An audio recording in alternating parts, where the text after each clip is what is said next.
Well, I suppose that's nice of them to show you what's on the inside of the box on the outside.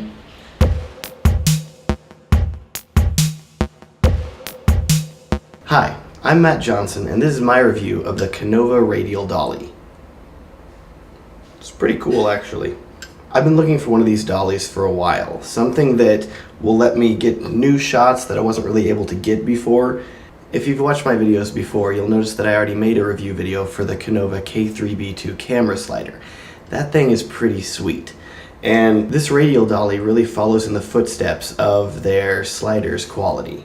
In this review, I'm going to go over some of the features that the Konova Radial Dolly has, as well as show you it actually in action in a couple wedding shoots that I've used it on. So if you order it, the first thing you'll notice is that it comes in this really sweet box. When you first open the box, you'll find that it comes with a really cool carrying case. And this is much like the Konova K3B2 slider that I reviewed. It also comes with a carrying case. And I really think this is awesome. The really nice thing about all the Konova products that I own is that they all fit the same tripod head. So in this case, I have the Manfrotto 701 tripod head, and this one actually fits onto my camera slider and onto the radial dolly. And it switches out in about 30 seconds. So I can actually switch back and forth very quickly, which is nice, and all my gear has the same plate. When I was initially thinking about getting a dolly in general, I had a friend who owned the Pico dolly, and while it was cool, it never really seemed to be super heavy duty in that I didn't feel like I could be running anything more than like a small DSLR on it for fear of it breaking or not being able to handle the weight. Now, the benefit of this Konova Radial Dolly is that it is incredibly well made. You could run a Red Epic on this thing if you wanted to, Canon C300. Konova really markets this dolly toward more higher end cameras that are heavier duty. So let's go over the features of this radial dolly that separate it from the Pico dolly and others. One of the first things, and one of my favorite things about it, is that it actually has a brake built into it. You can actually rotate this screw and have the radial dolly actually stop itself, which is incredibly helpful if you have it on even a slight incline on a shoot and you don't want it rolling away from you. It's the little things that I really like. The wheels are the same wheels you would find on a pair of rollerblades, but the ball bearings in them are very nice and incredibly smooth, which I really like.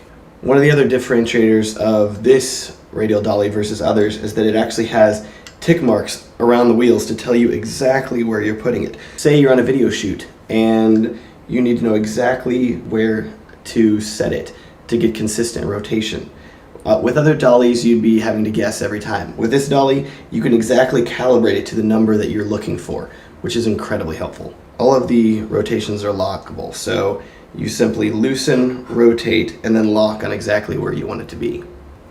Another thing is just the weight. This thing is not light. It is rather hefty considering that's constructed totally from a one piece of aluminum, which is really nice. Another nice feature is the actual tilt feature of the dolly, where you can actually set it to tilt depending on what angle that you want to rotate around something. Another nice feature is that the Konova Radial Dolly actually comes with a targeting laser and mount, so you can actually target what you are looking at and want to rotate around, and it will stay exactly on it the entire time. I love lasers, they're great. Also, as with most other Konova products, they've made it incredibly modular, so it has a lot of mounting points where you could say mount a zoom recorder if you wanted to. In the future, they're actually going to come out with a motorized system for this, so you could actually have it motorized and riding across the floor, which is really cool. The only drawback that I can think of for this dolly is the same drawback that you run into with the Pico dolly and with other tabletop dollies, and that is that you need an extremely smooth surface to be able to use it on. So actually for video shoots, I'm considering bringing a smooth board along with me that I could roll it on, or you really need to scout out your locations in advance and make sure you have a smooth enough surface to use it on. Lastly, I would like to show you this dolly used in some real-world scenarios. I've filmed 3 weddings with this dolly and I love using it.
primarily try to shoot my videos with a lot of motion in them, and the Konova Radial Dolly is really a way for me to get new forms of motion that I wasn't able to get before. Thank you so much for watching this review video. If you've been in the market for purchasing a tabletop dolly system or one that can roll around on the floor, I would highly recommend the Konova Radial Dolly. It is a great tool that has enabled me to get a lot of new shots that I wasn't able to get before. Please visit my website, whoismatt.com, for a complete text review, pictures of the dolly, video clips that are downloadable that I've actually shot with this dolly, as well as links where you can actually purchase the dolly.